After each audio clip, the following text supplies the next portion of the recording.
So let me just say this.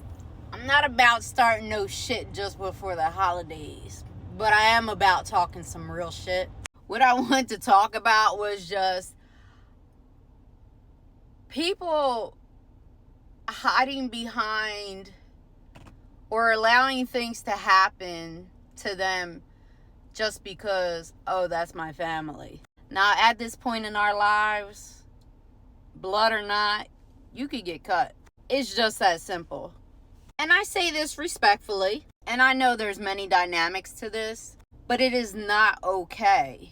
Using the excuse of, oh, that's my family should no longer be an option. If you are affected by it in any way, shape, or form, and you know it's toxic, or you know it wasn't right, or you felt disrespected, then call it what it is, put them in their place, and set your boundaries. Because in the end of it, if you wouldn't accept it from an outsider, there's no reason why you should accept it from your blood. So I'll use me as a little example. Me and my son ended up going to some place a couple years back. I think at that time he was probably like 19 years old, 20 maybe. So mind you, while we're at the store, I'm going back and forth. And the way I'm talking to my son, he didn't, I guess it was very condescending. And I've been told that, okay, my delivery isn't always the best.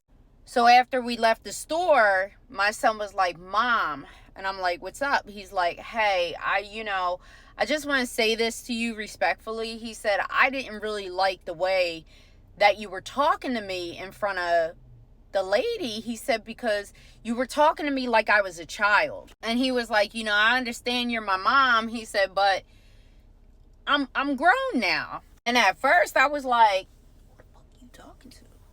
But then I came back to reality and I thought about it and I apologized to him.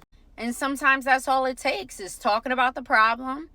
Hopefully they take accountability and then moving on from there. And as I said earlier, there's a lot of different levels to this. If we could bury the concept of, oh, that's family, I feel like that's something that could break down or be the start of breaking down a lot of generational curses that families go through. Because it's going to no longer be, oh, I'm going to let it slide because that's my people. It's going to be, nah, we're going to talk about it because I'm bothered by something. And honestly, that's the only way things will change, is if you talk about it. Because if you keep it internally, you're just going to keep ripping yourself apart. And it's not right. It's not fair.